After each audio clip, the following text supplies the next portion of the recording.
जय हिंद, वंदे मातरम। कैसे हैं दोस्तों? बहुत बहुत स्वागत है आप सभी का आपके अपने YouTube platform zone creation BBK में। दोस्तों, आज हम आपसे घटना चक्र, क्या दोस्तों? घटना चक्र पूर्वावलोकन, घटना चक्र पूर्वावलोकन की सीरीज प्रारंभ करने जा रहे हैं। घटना चक्र पूर्वावलोकन की सीरीज दोस्तों, जो कि 2023 की सीरीज है। घटना चक्र पूर्वावलोकन 2023 की सीरीज है। इस सीरीज के अंतर्गत हम पॉलिटी पॉलिटी के संपूर्ण पाठ्यक्रम को दोस्तों कवर करेंगे। आइए हम आपको इसमें इसके पहला पाठ, जो हमारा पहला पाठ है भारत का संवैधानिक विकास, इसके सारे प्रश्न कोश को कवर करते हैं। हमारी क्लास यहीं से प्रारंभ होती है दोस्तों।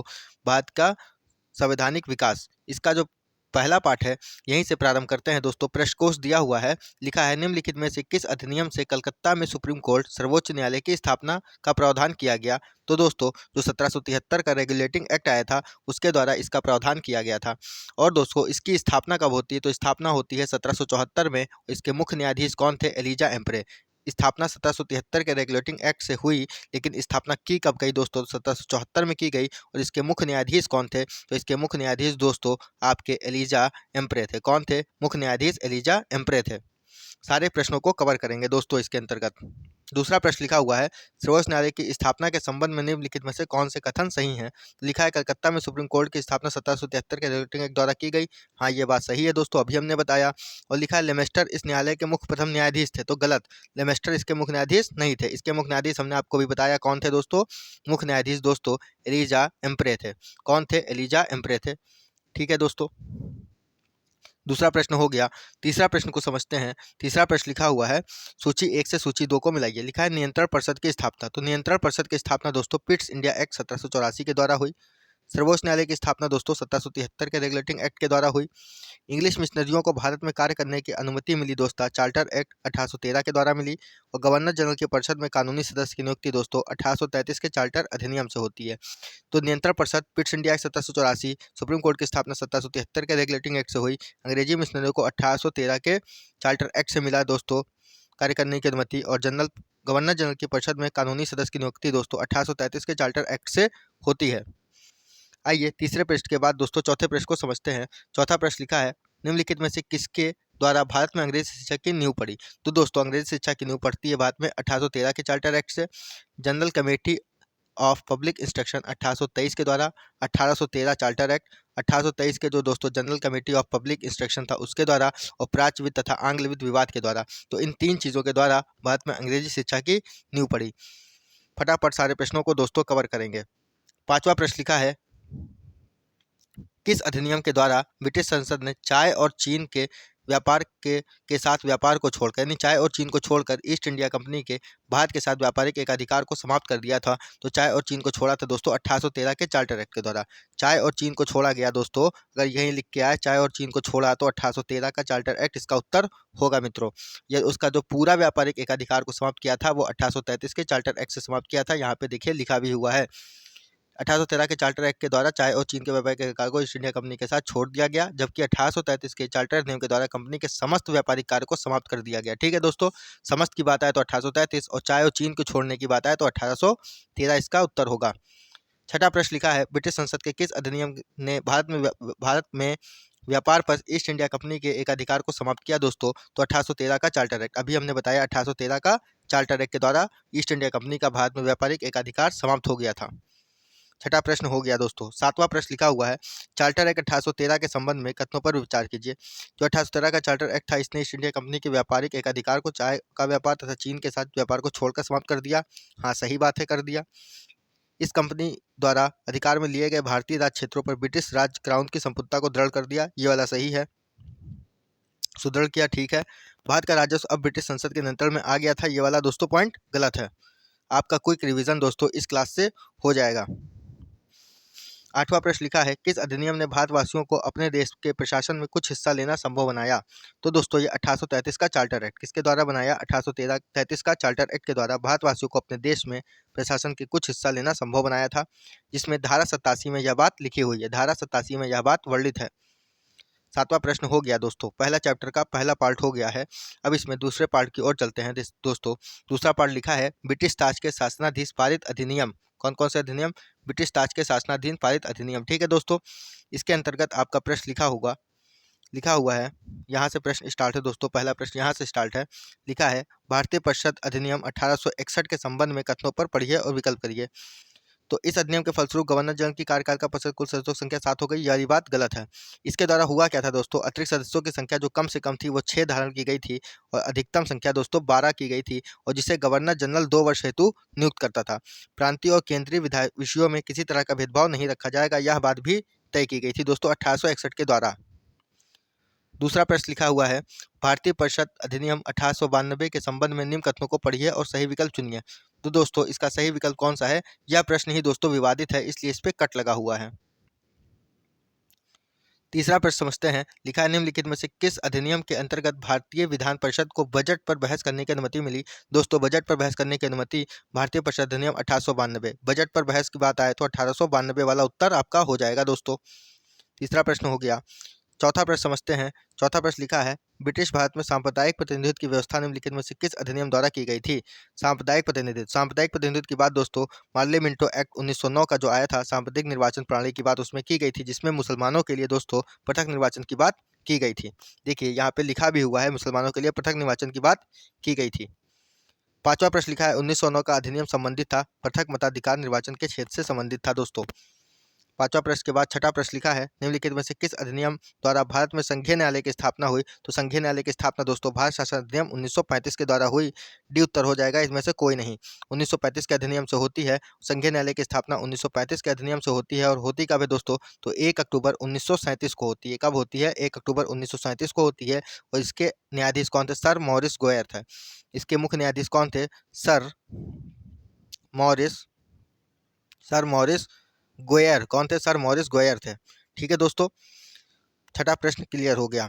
सातवां प्रश्न लिखा है, भारत का संघीय न्यायालय निम्नलिखित में से किस वर्ष में स्थापित किया गया। तो 1937 में स्थापित किया गया दोस्तों।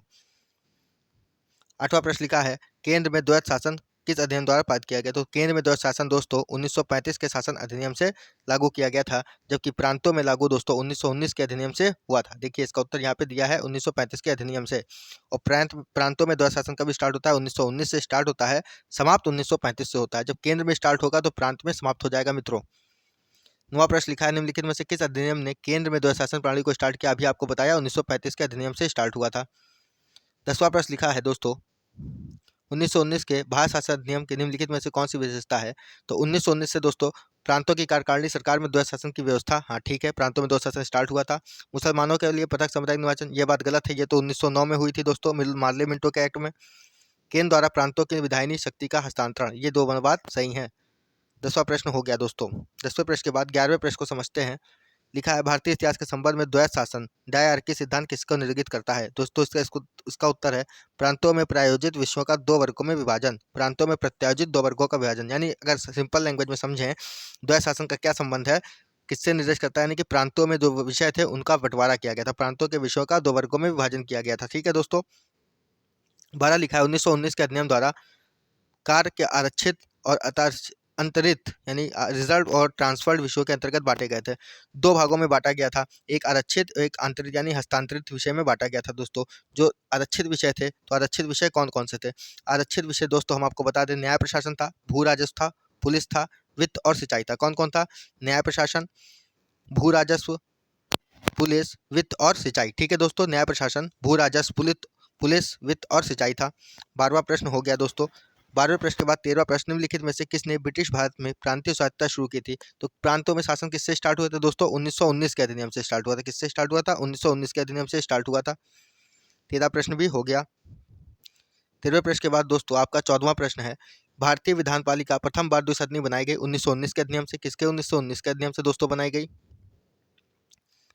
15वां प्रश्न लिखा है, केंद्र में कौन सा एक्ट द्विसदनीय विधायिका लाया। केंद्र में कौन सा एक्ट द्विसदनीय विधायिका, केंद्र की बात होगी दोस्तों तो 1900, केंद्र में कौन सा एक्ट द्विसदनीय विधायिका लाया, तो इसका उत्तर हो जाएगा 1919। ठीक है दोस्तों, द्विसदनीय विधायिका कौन सा लाया, 1919 वाला लाया। ठीक है दोस्तों। 16वां प्रश्न लिखा है, निम्नलिखित पर विचार करिए। 1919 के मॉन्टेग्यू चेम्सफोर्ड सुधारों में 21 वर्ष के अधिक उम्र की स्थिति गिरी गई थी, गलत है। 1935 के द्वारा दोस्तों विधानमंडल में महिलाओं को आरक्षण मिला था। महिलाओं का आरक्षण किससे मिला, तो 1935 के अधिनियम से आरक्षण मिला दोस्तों, यह वाला क्लियर है।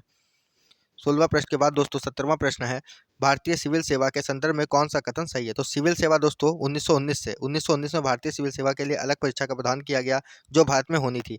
यानी कि सिविल सेवा की बात आए तो सिविल सेवा का उत्तर क्या होगा? 1919। सिविल सेवा का उत्तर 1919 होगा। और 1941 में अगला पॉइंट लिखा है 1941 में भारतीयों का प्रतिशत यूरोपियों से अधिक था। तो दोनों पॉइंट इसके सही हैं मित्रों। 17वें प्रश्न के बाद दोस्तों 18वें प्रश्न को समझते हैं। लिखा है केंद्रीय विधानसभा का या के कौन सा निर्वाचन भारत शासन अधिनियम 1919 से हुआ था? तो इसके तहत दो निर्वाचन हुए थे, एक 1926 वाला और एक 1945 वाला। 1926 वाला और 1945 वाला। 1919 के द्वारा दो निर्वाचन, एक 26 वाला एक 45 वाला। ठीक है दोस्तों, क्लियर हो गया होगा। फटाफट दोस्तों इसको क्लियर करेंगे। 18 के बाद 19वां प्रश्न समझते हैं। लिखा है भारत शासन अधिनियम 1919 के अंतर्गत भारतीय विधायिका का अंतिम निर्वाचन किस वर्ष में हुआ? हमने अभी आपको बताया एक 1926 में होता है और एक 1945 में होता है। तो 26 और 45 के देखिए यहाँ पे लिखा भी हुआ था, एक 26 में हुआ एक 45 में हुआ दोस्तों। तो अंतिम कौन सा हो जाएगा? आपका अंतिम हो जाएगा 1945 वाला। अगला लिखा है राष्ट्रपति का अध्यादेश निर्गत करने की शक्ति प्रेरित है। तो दोस्तों राष्ट्रपति का अध्यादेश भारत शासन अधिनियम 1935 के द्वारा, राष्ट्रपति का अध्यादेश 1935 के द्वारा वर्णित है। ठीक है। और 1935 की धारा कौन सी है? तो धारा 42 और 43 है। यहाँ पे देखिए लिखा भी है धारा 42 और 43 है। धारा कौन सी है? धारा 42 और 43 है। 1935 का अधिनियम है, धारा 42 और 43 है दोस्तों। धारा 42 और 43 है। और आर्टिकल कौन सा है दोस्तों? राष्ट्रपति जिसके तहत अध्यादेश जारी करेगा तो आर्टिकल 123 है मित्रों, आर्टिकल 123 है। और गवर्नर जनरल अपना जो अध्यादेश जारी करता था वो 1861 के अधिनियम से जारी करता था। हम आपको सारी बातें यहाँ जो लिखी हुई हैं शॉर्ट में बता देते हैं, सारी बातें हमने ऊपर लिख रखी हैं। 21वां प्रश्न लिखा है निम्नलिखित में से किस अधिनियम द्वारा संवैधानिक निरंकुशता का सिद्धांत प्रस्तुत किया गया? तो 1935 का अधिनियम। संवैधानिक निरंकुशता की बात आएगी तो 1935 का अधिनियम हो जाएगा दोस्तों। क्या हो जाएगा? 1935 का अधिनियम हो जाएगा। 22वां प्रश्न लिखा है भारत के संविधान के केंद्र और राज्यों के बीच किया गया शक्तियों का विभाजन इनमें से किसके लिए उल्लिखित आधारित है? जो केंद्र और राज्य की बात आएगा ना, तो केंद्र और राज्य में दोस्तों उत्तर हो जाएगा 1935 का अधिनियम। कौन सा अधिनियम? केंद्र राज्य के बीच जो बंटवारा किया गया था 1935 के अधिनियम से बंटवारा किया गया था। 22वें प्रश्न के बाद 23वां प्रश्न समझते हैं। 23वां प्रश्न लिखा है निम्नलिखित में से एक भारत सरकार अधिनियम 1935 की विशेषता नहीं थी। तो विशेषता क्या नहीं थी दोस्तों? इससे अखिल भारतीय महासंघ का निर्माण हुआ था, ठीक है। या प्रांतीय स्वतंत्रता का सूत्रपात था, ठीक है। इसने प्रांतीय स्तर पर द्वैध शासन प्रणाली को समाप्त कर केंद्र में लागू किया था, ठीक। 1935 के द्वारा क्या हुआ था? अखिल महासंघ की स्थापना हुई थी, प्रांतीय स्वतंत्रता का सूत्रपात हुआ था और द्वैध शासन की प्रणाली समाप्त हो गई थी प्रांतों में, जो कि केंद्र में स्टार्ट हुई थी। यहाँ लिखा है अवशिष्ट विषय प्रांतीय विधायकों को सौंपे गए थे, गलत। ये अवशिष्ट विषय प्रांतीय शासकों को नहीं, जबकि दोस्तों गवर्नर जनरल को सौंपे गए थे। यहाँ पे ये पॉइंट गलत हुए। 23वां प्रश्न का उत्तर हो गया। 24वां प्रश्न लिखा है एक संघीय व्यवस्था और केंद्र में द्वैध शासन लागू करने की किया गया था। देखिए केंद्र में द्वैध शासन जब भी स्टार्ट होगा तो 1935 और प्रांत में स्टार्ट 1919। तो इसका उत्तर हो जाएगा 1935 के अधिनियम के द्वारा। ठीक है दोस्तों, 24वां प्रश्न आपका हो गया। 24वें के बाद 25 नंबर का प्रश्न लिखा है अखिल भारतीय महासंघ स्थापित करने का प्रावधान शामिल है। अभी बताया 1935 के अधिनियम से दोस्तों अखिल भारतीय महासंघ की स्थापना हुई थी। ठीक है, 25 नंबर प्रश्न भी हो गया है मित्रों। इसके बाद 26 नंबर प्रश्न लिखा है निम्नलिखित में से किस एक अधिनियम ने भारत में संघीय शासन की व्यवस्था स्टार्ट की? भारत में संघीय शासन भी दोस्तों 1935 से स्टार्ट होता है। संघीय व्यवस्था किससे स्टार्ट होती है? 1935 के द्वारा स्टार्ट होती है मित्रों। 27 नंबर प्रश्न 1935 के अधिनियम द्वारा अवशिष्ट शक्तियां किसको दी गई थी? अभी हमने बताया अवशिष्ट शक्तियां गवर्नर जनरल को दी गई थी। 28 नंबर का प्रश्न लिखा है भारत शासन अधिनियम 1935 के तहत प्रस्तावित संघीय प्रणाली थी, कैसी थी? भारत राज्यों का संघ है, भारत संघ है, फेडरेशन ऑफ इंडिया। 1935 के तहत प्रस्तावित संघीय प्रणाली थी भारत संघ। 28 नंबर प्रश्न भी हो गया दोस्तों। 29 नंबर प्रश्न लिखा निम्नलिखित में से कौन सा एक भारत शासन अधिनियम 1935 में स्वीकार हुआ और महत्वपूर्ण स्थायी अवयव नहीं है? मतलब लिखित संविधान, देश के लिए लिखित संविधान इसका उत्तर होगा दोस्तों। सारे ऑप्शन नहीं क्लियर करेंगे, फटाफट आंसर क्लियर करेंगे मित्रों। 30वां प्रश्न आपके सामने लिखा हुआ है। तीसरा प्रश्न क्या लिखा है? 1935 का गवर्नमेंट ऑफ इंडिया एक्ट क्यों महत्वपूर्ण है? दोस्तों क्यों महत्वपूर्ण है? क्योंकि यह भारतीय संविधान का प्रमुख स्रोत है। क्यों महत्वपूर्ण है? यह भारतीय संविधान का प्रमुख स्रोत है मित्रों। 1935 के अधिनियम के दौरान दोस्तों क्या हुआ था? संघात्मक सरकार की स्थापना हुई थी, केंद्र में द्वैध शासन की स्थापना हुई थी, प्रांतों में द्वैध शासन के स्थान पर स्वायत्त शासन की स्थापना हुई थी, द्विसदनी केंद्रीय विधानमंडल की स्थापना हुई थी, प्रांतीय शासन व्यवस्था स्टार्ट हुई थी, प्रांतीय विधानमंडल स्टार्ट हुआ था, केंद्र में प्रांतों में शक्तियों का विभाजन तथा फेडरेशन न्यायपालिका की स्थापना हुई थी। ठीक है दोस्तों, अगला प्रश्न लिखा हुआ है निम्नलिखित में से किस अधिनियम के द्वारा बर्मा भारत से अलग हुआ? आपको पता होगा बर्मा भारत से दोस्तों 1935 के अधिनियम के द्वारा अलग हुआ है। और उसको अलग किससे होता है? तो 1935 के अधिनियम से अलग होता है। लेकिन कब अलग हुआ? तो दोस्तों 1937 में अलग हुआ। हुआ किससे? तो 1935 के एक्ट से हुआ। और कब अलग हुआ? तो 1937 में अलग हुआ दोस्तों। यहीं से हमने दोस्तों इसका एक कई पार्ट को क्लियर कर लिया। आगे के टॉपिक है दोस्तों संविधान सभा और संविधान निर्माण प्रक्रिया। अब इस टॉपिक को दोस्तों क्लियर करेंगे। संविधान सभा और सर्वांग निर्माण प्रक्रिया। इसके प्रश्न दोस्तों यहाँ से प्रारंभ हो रहे हैं। इसके प्रश्न दोस्तों यहाँ से प्रारंभ है। पहला प्रश्न लिखा है, भारत के लिए संविधान की रचना हेतु संविधान सभा का विचार निम्नलिखित में से किसने सबसे पहले प्रस्तुत किया? तो दोस्तों स्वराज पार्टी ने 1934 में, किसने, कौन सी पार्टी? स्वराज पार्टी। कौन सी पार्टी? स्वराज पार्टी ने दोस्तों 1934 में सर्वप्रथम अपने विचार प्रस्तुत किए थे। इसका उत्तर या हो जाएगा। दूसरा प्रश्न लिखा हुआ है आपके सामने, लिखा है स्वतंत्रता के पूर्व दिनों में प्रारंभ में किसने संविधान निर्माता का विचार प्रस्तुत किया था? तो इसका उत्तर होगा दोस्तों एम.एन. राय ने। किसने? एम.एन. राय ने। स्वतंत्रता के पूर्व की बात आएगी तो एम.एन. राय ने प्रस्तुत किया था मित्रों। अगला लिखा है, एक निर्वाचित संविधान सभा द्वारा भारत के संविधान का निर्माण करने का प्रस्ताव किया गया था। संविधान का निर्माण करने की बात दोस्तों क्रिप्स मिशन में की गई थी। क्रिप्स मिशन जो कि 1942 में आया था, उसमें ये बात की गई थी। ठीक है। चौथा प्रश्न लिखा हुआ है, क्रिप्स मिशन के प्रस्तावों के संदर्भ में कौन सा वचन सही है? लिखा है संविधान सभा के प्रांतीय विधानसभा और साथ ही भारतीय राष्ट्रों के नामित सदस्य होंगे। ये बात गलत है। नया संविधान सुधार करने के लिए जो भी प्रांत तैयार नहीं होगा उसे अधिकार होगा कि अपनी भविष्य स्थिति के बारे में ब्रिटेन। ये वाली बात सही है। देखिए क्रिप्स मिशन ने क्या क्या कहा था दोस्तों, तो हम आपको बताते चलें क्रिप्स मिशन ने क्या क्या कहा था। ये क्वेश्चन नंबर आपका है 7वां, चौथा है दोस्तों। क्रिप्स मिशन ने कहा था, क्रिप्स मिशन दोस्तों आपको पता है क्रिप्स मिशन कब भारत आया? तो क्रिप्स मिशन दोस्तों 1942 में भारत आता है। और क्रिप्स मिशन कहता है जब जब युद्ध का समाप्त होगा, हम आपको बताते चलें, आप इसमें पढ़ते चलिए। लिखा हुआ है युद्ध जब समाप्त हो जाएगा तो हम यहाँ पे क्या करेंगे, युद्ध जब समाप्त होगा तो हम संविधान निर्माण करेंगे और प्रांतीय विधानसभा के निर्वाचित सदस्य होंगे, भारतीय राष्ट्रों के नामित सदस्य इसमें शामिल होंगे। भारत को डोमिनियन स्टेट का दर्जा दिया जाएगा और अगर कोई प्रांत स्वीकार संविधान स्वीकार ना करे, नया संविधान स्वीकार ना हो, तो वह अपना अलग संघ और पृथक संविधान बना सकेगा तथा उसे यह अधिकार होगा कि वह अपनी भावी स्थिति के बारे में ब्रिटिश राज तथा उसे यह अधिकार होगा कि वह अपनी भावी स्थिति के बारे में ब्रिटिश सरकार को बताए। तो शॉर्ट में समझिए दोस्तों क्रिप्स मिशन ने क्या क्या कहा था। कहा था जब द्वितीय विश्व युद्ध हो जाएगा तो हम एक संविधान सभा का निर्माण करेंगे। संविधान सभा का निर्माण करेंगे और उसमें क्या करेंगे, विधानसभाओं से निर्वाचित सदस्य तथा देशी राष्ट्रों के नामित सदस्यों को रखेंगे। ठीक, ये कहा था। और तीसरा पॉइंट उसने ये कहा था कि हम भारत को डोमिनियन स्टेट का दर्जा देंगे। और चौथी बात उसने ये कही थी, अगर किसी को नए संविधान को स्वीकार नहीं है तो अपना पृथक राज्य बना ले या नया संविधान बना ले और उसके बारे में ब्रिटिश राज्य को अवगत कराता रहे। ठीक है दोस्तों, यहीं से आपका ये प्रश्न क्लियर हो गया। पांचवें प्रश्न को समझते हैं। लिखा है कैबिनेट मिशन योजना के अंतर्गत संविधान निर्मात्री परिषद ने प्रत्येक प्रांत को आवंटित सदस्य संख्या निर्धारित करने के लिए एक प्रतिशत कितनी जनसंख्या अनुपात थी? जनसंख्या के आधार पर दोस्तों तय किया गया था और ये जनसंख्या कितनी थी? 10 लाख जनसंख्या थी। कितनी थी? 10 लाख प्रति व्यक्ति जनसंख्या थी दोस्तों।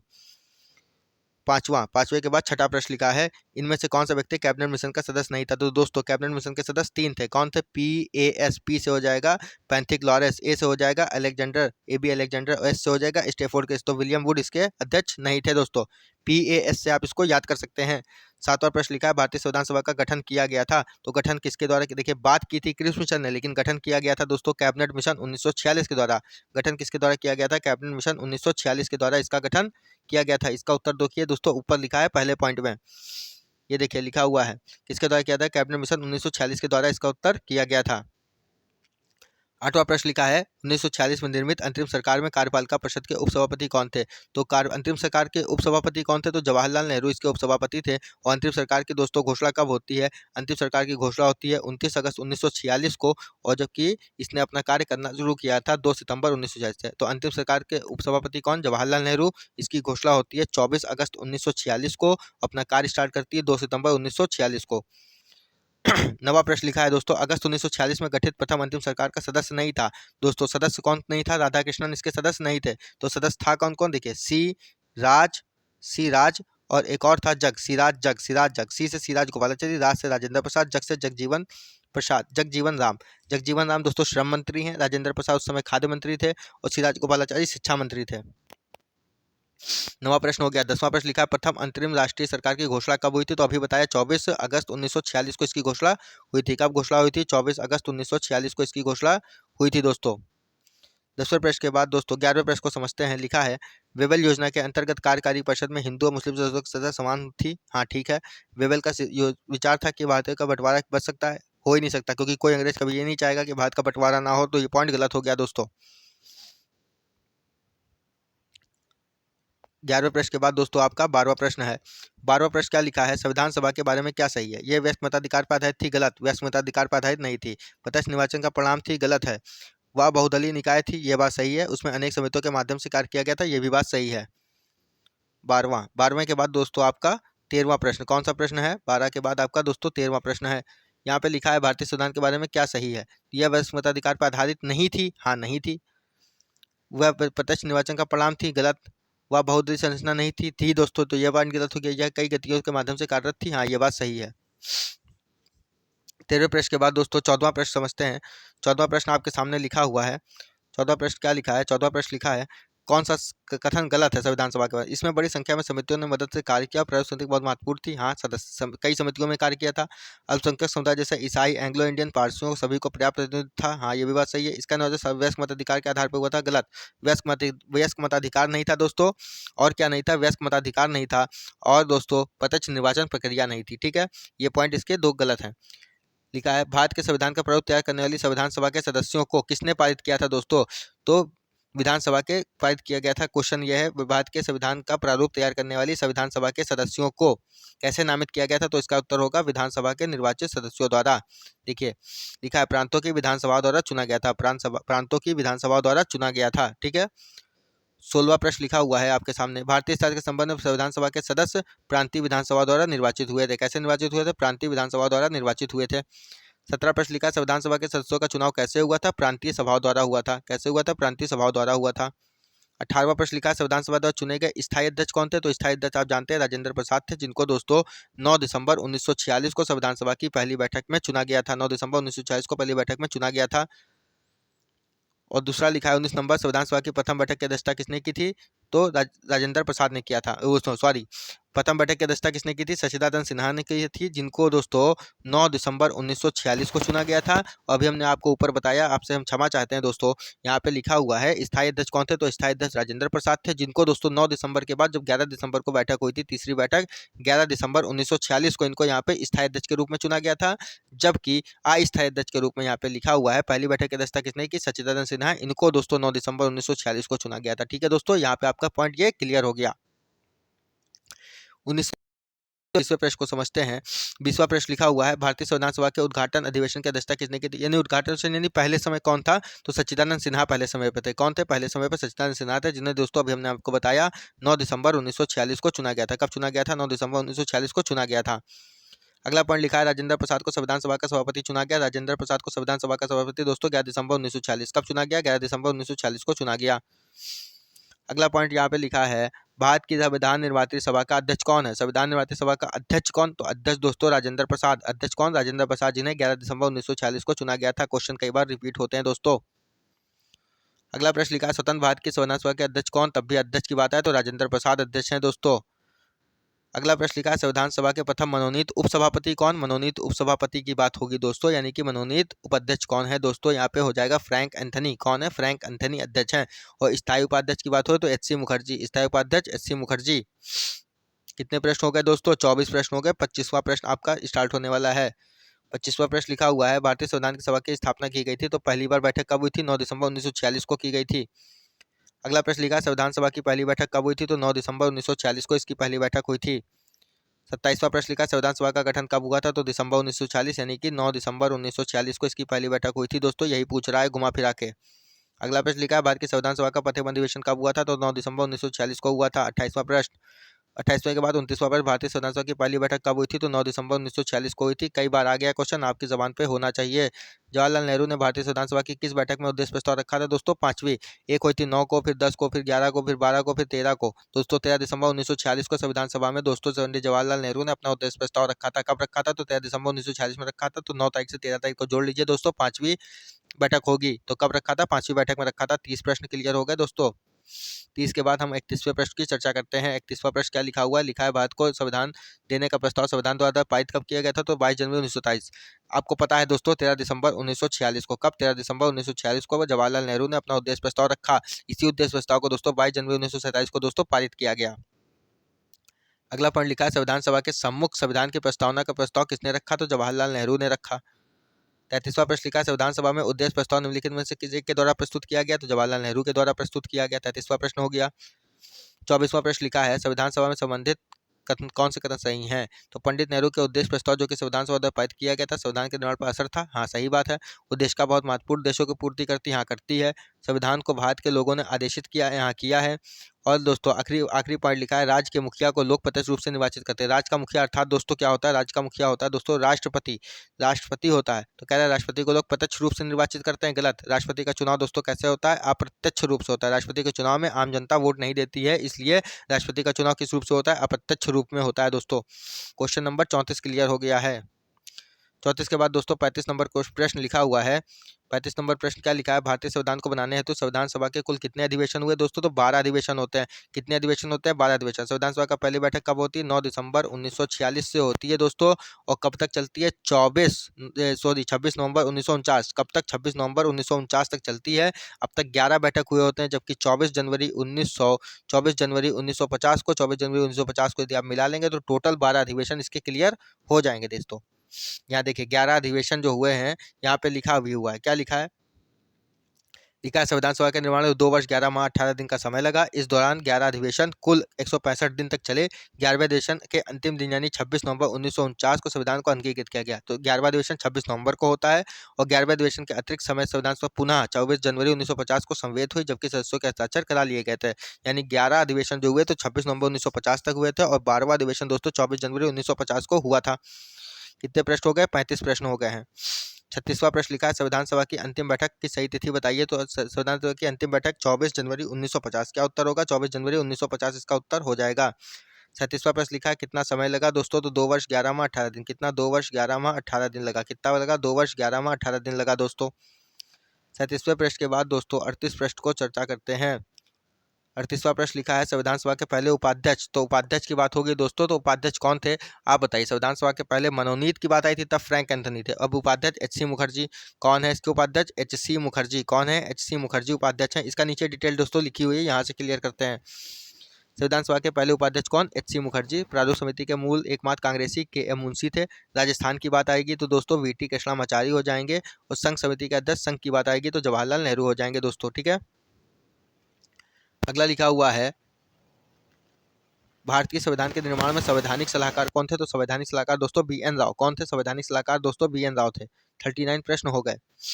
40वां प्रश्न लिखा है, 40वां प्रश्न क्या है दोस्तों, 40वां प्रश्न है, भारतीय संविधान का प्रथम प्रारूप तैयार किसने किया था। तो प्रारूप तैयार किया था दोस्तों किसने, बी.एन. राव ने। बी.एन. राव ने इसका प्रारूप तैयार भी किया था और संवैधानिक सलाहकार भी थे। 40 के बाद 31वां प्रश्न लिखा है, संविधान सभा में भारतीय संविधान का तृतीय वाचन कब हुआ। तो तृतीय वाचन दोस्तों इसका होता है 17 नवंबर 1949 से। कब होता है, 17 नवंबर 1949 से 26 नवंबर 1949 तक चला था। तृतीय वाचन कब से कब तक चला, तो 17 नवंबर 1949 से 17 नवंबर 1949 से दोस्तों 26 नवंबर 1949 तक। कब तक, 26 नवंबर 1949 तक। 17 नवंबर 1949 से 26 नवंबर 1949 तक चला। 41 प्रश्न हो गए दोस्तों। 42वां प्रश्न लिखा है, भारत का संविधान पूर्ण रूप से तैयार कब हुआ था। तो तैयार तो हो गया था दोस्तों 26 नवंबर 1949 को बनकर। कब हुआ था तैयार, संविधान तैयार हो गया था 26 नवंबर 1949 को बनकर तैयार हो गया था। तो इसी दिन इसको अंगीकृत भी किया गया था। अभी आगे आएगा दोस्तों, देखिए अभी क्या लिखा है, संविधान को कब अंगीकृत किया गया संविधान सभा द्वारा, तो 26 नवंबर 1949 को अंगीकृत किया गया। 43 प्रश्न हो गए हैं। 43 प्रश्न के बाद दोस्तों 44वां प्रश्न लिखा है, संविधान सभा द्वारा भारतीय संविधान को कब स्वीकृत किया गया। तो 26 नवंबर 1949 को स्वीकृत किया गया। 45वां प्रश्न लिखा है, भारत का संविधान किस तिथि को अपनाया गया। तो 26 नवंबर 1949 को अपनाया गया। लागू दोस्तों कब होगा, तो संविधान लागू कब हुआ था, 26 जनवरी 1950। देखिए दोस्तों, अंगीकृत का मतलब होता है स्वीकारा गया, कब पारित किया गया, तो इसका उत्तर हो जाएगा 26 नवंबर 1949। हर हाल में ये डेट याद होनी चाहिए। और कब लागू होगा दोस्तों, तो लागू हो जाएगा 26 जनवरी 1950 से लागू होता है, इसीलिए हम लोग गणतंत्र दिवस मनाते हैं। अगला पॉइंट लिखा है, क्वेश्चन, संविधान को 26 जनवरी के दिन लागू करने का निर्णय किया गया क्योंकि लाहौर अधिवेशन 1929 हुआ था दोस्तों। तो हम लोग कांग्रेस ने क्या किया था, 1930 में स्वतंत्रता दिवस के रूप में मनाया था, इसलिए 26 जनवरी के दिन ही हम लोग दोस्तों संविधान को 26 जनवरी के दिन लागू करने का निर्णय क्यों किया गया, इसलिए किया गया क्योंकि कांग्रेस ने इस तिथि को 1930 में 26 जनवरी को दोस्तों स्वतंत्रता दिवस के रूप में मनाया था, इसलिए हम लोग 26 जनवरी के दिन ही इसको लागू करने का निर्णय किया गया। ठीक दोस्तों, 47वां प्रश्न क्लियर है। 48वां प्रश्न दोस्तों लिखा हुआ है, थोड़ा सा ब्लर हो गया है प्रश्न, लेकिन हम आपको बताते हैं क्या लिखा है। लिखा है, भारतीय संविधान दिवस कब मनाया जाता है। संविधान दिवस कब मनाते हैं दोस्तों, तो संविधान दिवस मनाते हैं 26 नवंबर को। क्यों मनाते हैं, अभी हमने आपको बताया 26 नवंबर 1949 को संविधान बनकर तैयार हो गया था और इसी दिन इसको स्वीकृत अंगीकृत किया गया था या पारित किया गया था, इसलिए संविधान दिवस दोस्तों कब मनाते हैं, 26 नवंबर को मनाते हैं। और आपको एक बात और बता दें, संविधान दिवस के साथ साथ दुग्ध दिवस, कौन सा दिवस, दुग्ध दिवस भी दोस्तों 26 नवंबर को मनाया जाता है। ठीक है, यहाँ से क्लियर है। 49 नंबर प्रश्न लिखा है, भारतीय संविधान को अपनाया गया था किसके द्वारा? संवैधानिक सभा द्वारा। किसके द्वारा संविधान सभा को अपनाया गया था? भारतीय संविधान को किसके द्वारा अपनाया गया था? संविधान सभा द्वारा। किसके द्वारा अपनाया गया था? संविधान सभा के द्वारा संविधान को अपनाया गया था, और कोई नहीं अपनाएगा संविधान को, संविधान सभा ही अपनाएगी। ठीक, ये उत्तर क्लियर है। अगला पॉइंट लिखा है, भारतीय संविधान को 26 नवंबर 1950 को किसके द्वारा अधिनियमित किया गया था? किसके द्वारा अपनाया गया था? तो संविधान सभा द्वारा अपनाया गया था। 50 नंबर प्रश्न भी क्लियर है। अगला लिखा है, भारत का संविधान का अंगीकृत अधिनियमित कब हुआ था? कब पारित हुआ था? 26 नवंबर 1949 को पारित हुआ। 51 प्रश्न के बाद 52वां, भीमराव अम्बेडकर को संविधान सभा में निर्वाचित हुए थे कहाँ से? बम्बई प्रेसिडेंसी से। भीमराव अम्बेडकर कहाँ से निर्वाचित हुए थे? बम्बई प्रेसिडेंसी से। ठीक है दोस्तों, भीमराव अम्बेडकर की यदि बात पूछी जाए, भीमराव अम्बेडकर का संविधान में निर्वाचन कहाँ से हुआ दोस्तों? तो भीमराव अम्बेडकर का संविधान में निर्वाचन होता है आपका बम्बई प्रेसिडेंसी से। कहाँ से होता है? बम्बई प्रेसिडेंसी से होता है, इस बात को भूलिएगा बिल्कुल भी नहीं। ठीक, बम्बई प्रेसिडेंसी से। 52वां प्रश्न के बाद दोस्तों 53 प्रश्न को समझते हैं। 53वां प्रश्न क्या लिखा है, भीमराव अम्बेडकर का जन्म कब और कहाँ हुआ था? मृत्यु कब हुई थी? जन्म और मृत्यु कब हुई थी? तो भीमराव अम्बेडकर का जन्म दोस्तों महू एमपी में हुआ था। कहाँ हुआ था? महू एमपी में हुआ था। और कब हुआ था? 14 अप्रैल 1891 में इनका जन्म हुआ था। कब हुआ था? 14 अप्रैल 1891 में जन्म हुआ था। और आज के ही दिन यानी 6 दिसंबर 1956 में इनकी मृत्यु हुई थी। जन्म होता कहाँ है? महू एमपी में होता है। कब होता है? तो 14 अप्रैल 1891 में होता है। मृत्यु कब होती है? 6 दिसंबर 1956 में इनकी मृत्यु होती है दोस्तों। 53 के बाद 54वां प्रश्न लिखा है, निम्न कथनों पर विचार कीजिए। तृतीय गोलमेज सम्मेलन के विचार प्रश्न की मतलब तीसरा गोलमेज सम्मेलन की जो बात हुई थी 1935 में हुई थी। हाँ हुई थी। भारत सरकार एकदम 1935 के ब्रिटिश के मूलतः भारतीय हिस्सों के साथ ऑल इंडिया फेडरेशन का गठन किया गया था। हाँ, फेडरेशन की बात थी। और तृतीय गोलमेज सम्मेलन की बात दोस्तों 1935 में थी। ठीक है, यहाँ से आपका ये प्रश्न भी क्लियर है। 54 के बाद 55 नंबर प्रश्न को समझते हैं। लिखा है, नीचे दो वक्तव्य दिए गए, समझिए। भारत का संविधान आवश्यकताओं की पूर्ति करता है। हाँ करता है। इसको अग्रही संविधान कहते हैं। लेकिन उत्तर क्या हो जाएगा? ए आर दोनों सही हैं, लेकिन आर ए का सही स्पष्टीकरण नहीं करता है। ठीक, 56 नंबर प्रश्न लिखा हुआ है, संविधान सभा में वयस्क मताधिकार को 15 वर्ष के लिए स्थगित करने की बात किसने की थी? मौलाना अबुल कलाम आजाद ने की थी। जबकि इसके पक्ष में प्रसाद और जवाहरलाल नेहरू यानी राजेंद्र प्रसाद और जवाहरलाल नेहरू इसके पक्ष में थे। 15 वर्ष के लिए स्थगित करने की बात मौलाना अबुल कलाम आजाद ने की थी दोस्तों। 56 प्रश्न हो गए हैं। 57वां प्रश्न लिखा है, किसने सुझाव दिया था कि भारत की स्वतंत्रता के बाद भारतीय राष्ट्रीय कांग्रेस को एक राजनीतिक दल के रूप में भंग कर दिया जाना चाहिए? यह बात गांधी ने कही थी कि कांग्रेस को भंग कर देना चाहिए। यह बात किसने कही थी? गांधी जी ने कही थी। 57वां प्रश्न क्लियर है दोस्तों। 58वां प्रश्न समझते हैं, क्या लिखा है, निम्नलिखित में से किसने कहा कि एक संविधान एक मशीन की तरह बेजान चीज है? इसमें वो लोग जीवन फूकते हैं जिसका इसका नियंत्रण करते हैं। भारत के बस में कुछ ईमानदार लोगों की आवश्यकता है जिनके लिए राष्ट्रीय सर्वोपरि। राजेंद्र प्रसाद ने कही थी। देखिए, संविधान मशीन बेजान चीज जीवन फूकते हैं, ऐसी बात लिखी हो तो इसका उत्तर हो जाएगा राजेंद्र प्रसाद। क्या हो जाएगा? राजेंद्र प्रसाद हो जाएगा। ठीक, 59 नंबर प्रश्न लिखा, अपनी राष्ट्रवादी प्रतिक्रिया में संविधान के निर्माताओं ने अल्पसंख्यकों के हितों तथा भावनाओं को महत्व कम दिया। तो इसका उत्तर हो जाएगा दोस्तों, इसका उत्तर हो जाएगा आइवर जेनिंगस। किसने दिया? ये बात किसने कही थी? मतलब अल्पसंख्यकों को जो कम महत्व दिया है, यह बात किसने कही? आइवर जेनिंगस ने कही। किसने कही? आइवर जेनिंगस ने कही। 59 नंबर प्रश्न क्लियर हो गया दोस्तों। यह क्लास आपके लिए अति महत्वपूर्ण साबित होगी। यदि आपने पहले से पढ़ रखा है और इस क्लास के द्वारा आप रिवीजन करते हैं तो आपके फटाफट पूरी किताब दोस्तों आपकी क्लियर हो जाएगी। कई पार्ट में वीडियो आएगा और आप उसके द्वारा दोस्तों इसको क्लियर कर सकते हैं। लिखा है, किसने कहा था कि संविधान सभा कांग्रेस थी और कांग्रेस भारत था? ये बात दोस्तों ग्रेन विले आइस्टीन ने कही थी। किसने? ग्रेन विले आइस्टीन ने कही। किसने? ग्रीन विले आइस्टीन ने कही। ठीक है दोस्तों, ग्रीन विले आइस्टीन ने कही। और यह बात इन्होंने जो कही, यह बात उनकी पुस्तक द इंडियन कॉन्स्टिट्यूशन में वर्णित है। कहाँ वर्णित है? द इंडियन कॉन्स्टिट्यूशन में वर्णित है। अगला लिखा है, भारतीय संविधान में कुल कितनी महिलाएं थी? महिलाएं दोस्तों कितनी थी? 15 थी। महिला कितनी थी? 15 महिलाएं थी। ठीक है दोस्तों, यहाँ से अगला चैप्टर चालू है। यहाँ से आपका अगला चैप्टर चालू है। लिखा है, संविधान सभा की प्रमुख समितियाँ। संविधान सभा की प्रमुख समितियाँ यहाँ से चालू है दोस्तों। यहाँ पे दोस्तों सारी समितियाँ लिखी हुई हैं। दोस्तों हम इसका अलग वीडियो लाएंगे, वहाँ पे हम आपका क्लियर करा देंगे। लेकिन हम आपसे झूठ नहीं बोलने वाले दोस्तों। हम आपको बता दें, जितनी भी ये समितियाँ लिखी हुई हैं, ये सारी समितियाँ आपके प्रश्न के द्वारा अभी क्लियर हो जाएंगी दोस्तों। जितनी समितियाँ यहाँ लिखी हुई है, देखिए यहाँ पे सारी समितियाँ लिखी हुई हैं, सारे प्रश्न क्लियर होंगे दोस्तों। आइए प्रश्न कोश के माध्यम से समझते हैं क्या लिखा हुआ है। लिखा है, निम्नलिखित में से संविधान सभा की संघ संविधान समिति का अध्यक्ष कौन? संघ की बात आए तो उत्तर होगा जवाहरलाल नेहरू। संघ जहां लिखा मिले तो उसका उत्तर संघ समिति, जो भी समिति, जवाहरलाल नेहरू उत्तर हो जाएंगे। क्या हो जाएगा? जवाहरलाल नेहरू। आइए दोस्तों दिखाते हैं। लिखा संघीय विधान समिति, संघ लिखा है जवाहरलाल नेहरू। प्रक्रिया विषयक नियमों से प्रक्रिया प्रसाद जवाहरलाल राजेंद्र प्रसाद। संचालन राजेंद्र प्रसाद। प्रारूप समिति भीमराव अम्बेडकर। संघीय के कौन हो गए? जवाहरलाल नेहरू। प्रक्रिया प्रसाद, संचालन प्रसाद, प्रारूप समिति के अम्बेडकर। मौलिक अधिकार अल्पसंख्यकों एवं जनजातियों और परिशिष्ट क्षेत्र समिति सलाहकार समिति। मौलिक अधिकार और अल्पसंख्यक समिति के अध्यक्ष कौन थे दोस्तों? सरदार पटेल थे अध्यक्ष। कौन थे? सरदार पटेल थे। यहाँ लिखा है मूल अधिकार उप समिति, ऊपर लिखा है मूल अधिकार समिति तो पटेल, मूल अधिकार उप समिति तो जेब में गए मूल अधिकार जेबी कृपलानी, अल्पसंख्यक उप समिति एच.सी. मुखर्जी, अल्पसंख्यक जो उप समिति है वो मुख बनाया है तो सी मुखर्जी दोस्तों। अगला लिखा है संघीय शक्तियों से संबंधित, हमने कहा आपसे जहाँ संघ लिखा हो वहाँ जवाहरलाल नेहरू उत्तर होगा। प्रांतीय संविधान समिति तो सरदार पटेल, प्रांत का कौन है सरदार पटेल। कार्य संचालन दोस्तों, कार्य संचालन के.एम. मुंशी, का से कार्य का से के.एम. मुंशी। ठीक है दोस्तों, यहाँ से आपकी इतनी समितियां क्लियर हो गई। तो इस प्रश्न का उत्तर क्या था, संघ संविधान के कौन थे, तो संघ लिखा होगा तो जवाहरलाल नेहरू हो जाएंगे। ठीक, पहला प्रश्न क्लियर। दूसरा प्रश्न लिखा है संविधान सभा की प्रांतीय सभा, प्रांत, प्रांत आएगा तो पटेल, प्रांत आएगा तो सरदार पटेल। अगला प्रश्न लिखा था प्रारूप समिति, प्रारूप संविधान के प्रारूप समिति के अध्यक्ष कौन, भीमराव अम्बेडकर। प्रारूप समिति के अध्यक्ष कौन दोस्तों, तो भीमराव अम्बेडकर।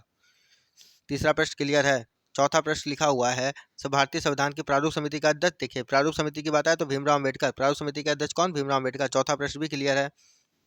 पांचवा प्रश्न यहाँ पे लिखा है सूची एक, मूल अधिकार, मूल अधिकार सरदार पटेल थे। कार्य संचालन के.एम. मुंशी, कार्य संचालन के कौन होंगे दोस्तों, के.एम. मुंशी। संघ की बात आएगी तो जवाहरलाल नेहरू इसके अध्यक्ष हो जाएंगे। प्रारूप समिति की बात होगी तो अम्बेडकर। दोस्तों यहाँ से आपका नीचे प्रश्न के डिटेल भी लिखी हुई है, क्लियर हो जाएगा। मूल अधिकार सरदार पटेल, संचालन राजेंद्र प्रसाद, संघ शक्ति जवाहरलाल नेहरू, प्रारूप के दोस्तों भीमराव अम्बेडकर। ठीक है, यहाँ से आपका क्लियर है। पांचवा प्रश्न हो गया। छठा प्रश्न लिखा हुआ है संविधान सभा द्वारा स्थापित मौलिक अधिकारों अल्पसंख्यकों के लिए, मौलिक अधिकार अल्पसंख्यक हमने आपको बताया था सरदार पटेल, इसका उत्तर होगा। आप ऊपर से चार्ट पढ़ लेंगे, आपकी सारी समिति ऐसे ही क्लियर हो जाएंगी। कितना हो गया दोस्तों, 6 प्रश्न हो गए। कितने हो गए, 6 प्रश्न हो गए। आइए 7वें प्रश्न को चर्चा करते हैं। 7वें प्रश्न क्या लिखा है, लिखा है भीमराव अम्बेडकर की अध्यक्षता में संविधान सभा की प्रारूप समिति में कितने अन्य सदस्य थे, 6। देखिए अगर इनको भीमराव अम्बेडकर को रख लें 1 और 6 और कर लें तो टोटल कितने थे, 7 थे। 2 नामित थे, 2 कौन थे, 2 नामित थे दोस्तों। कौन कौन से थे, 2 नामित थे। तो भीमराव अम्बेडकर संविधान सभा के अतिरिक्त अन्य कितने सदस्य थे, तो अन्य की बात होगी कितने थे, अन्य कितने सदस्य थे, तो 6, अन्य कितने थे, 6। ठीक है दोस्तों, अम्बेडकर सहित दोस्तों देखिए लिखा भी है 7, अम्बेडकर सहित 7। इसका जो जितने भी सदस्य इसका हम शॉर्ट वीडियो बना के दोस्तों डाल देंगे, 7 वीडियो शॉर्ट वीडियो बना के डाल देंगे कौन कौन सदस्य थे दोस्तों, एक ट्रिक के माध्यम से आपका वो क्लियर हो जाएगा। लिखा है निम्नलिखित में से कौन संविधान प्रारूप समिति के सदस्य थे, मतलब कौन संविधान प्रारूप समिति के सदस्य थे। एक तो अम्बेडकर थे, उसके साथ में 6 और थे। 6 में से कुछ दिए हुए हैं, एन गोपाल स्वामी थे, अल्लादी कृष्णा स्वामी अयंगर थे, जवाहरलाल नेहरू नहीं थे, सरदार पटेल नहीं थे। तो 2 एन गोपाल स्वामी अयंगर, अल्लादी कृष्णा स्वामी अय्यर, ये इतने थे दोस्तों। ठीक है, एन गोपाल स्वामी अयंगर यहाँ पे नहीं लिखा हुआ, अयंगर भी थे, इनका पूरा नाम एन गोपाल स्वामी अयंगर है। आठवां के बाद 9वां प्रश्न लिखा है संविधान पांडुलेखन समिति का निम्नलिखित में से कौन सदस्य नहीं था। तो दोस्तों टोटल 7 सदस्य, कितने थे, 7। अम्बेडकर सहित 7 थे टोटल, तो अन्य 6 थे, अम्बेडकर सहित 7 थे। तो मोहम्मद सादुल्ला था, ए.के. अय्यर थे, के.एम. मुंशी थे, जवाहरलाल नेहरू इसमें नहीं थे। 10वां प्रश्न लिखा है भीमराव अम्बेडकर की अध्यक्षता में प्रारूप समिति का गठन कब हुआ था। तो 29 अगस्त 1947 को। प्रारूप समिति का गठन कब होता है, 29 अगस्त 1947 को होता है दोस्तों। 10वां प्रश्न क्लियर है। 11वां प्रश्न क्या लिखा है संविधान निर्वाचित मंत्रिपरिषद की झंडा समिति, झंडा राजेंद्र प्रसाद, झंडा कौन लिए है, राजेंद्र प्रसाद लिए हैं, इसलिए झंडा समिति का अध्यक्ष राजेंद्र प्रसाद। 11वां प्रश्न भी क्लियर है। यहाँ से दोस्तों आपका अगला टॉपिक चालू होता है संविधान का स्रोत। क्या लिखा है, संविधान के स्रोत। यहाँ से अगला टॉपिक दोस्तों आपके प्रारंभ है, संविधान के स्रोत। कौन सा टॉपिक स्टार्ट है, संविधान के स्रोत। कोई भी टॉपिक स्किप नहीं किया जाएगा दोस्तों। संविधान के स्रोत यहाँ से स्टार्ट है। आइए क्लियर करते हैं दोस्तों संविधान के स्रोत। 1 मिनट दोस्तों मुझे देखना पड़ेगा जरा, 1 मिनट। संविधान के स्रोत यहाँ से स्टार्ट है। ठीक है दोस्तों, संविधान के स्रोत।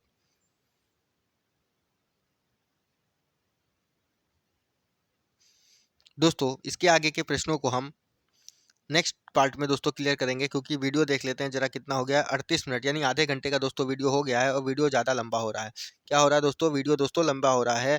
हम आपको संविधान के स्रोत यहाँ से दोस्तों इसके आगे का टॉपिक नेक्स्ट पार्ट में दोस्तों कल प्रोवाइड करा देंगे। ठीक है दोस्तों, नेक्स्ट पार्ट में बनाया जाएगा और इतना ही आधे घंटे का वीडियो दोस्तों शॉर्ट वीडियो बना के सारे चैप्टर को क्लियर करेंगे। ठीक है, उम्मीद करते हैं दोस्तों आपको यह क्लास अच्छी लगी होगी और आपका क्विक रिविजन बहुत आसानी से हो गया होगा। संविधान के स्रोत से हमारा नेक्स्ट पार्ट आएगा दोस्तों। इस श्रृंखला को हमने प्रारंभ किया है और इस श्रृंखला को पूरा ही करके रहेंगे दोस्तों। पूर्वावलोकन की सीरीज आपको कैसी लगी दोस्तों, हमें कमेंट में जरूर बताइएगा। यदि दोस्तों वीडियो अच्छा लगा है तो वीडियो को लाइक करिएगा, शेयर करिएगा, कमेंट करिएगा, चैनल को सब्सक्राइब करना ना भूलिएगा। जय हिंद, जय भारत।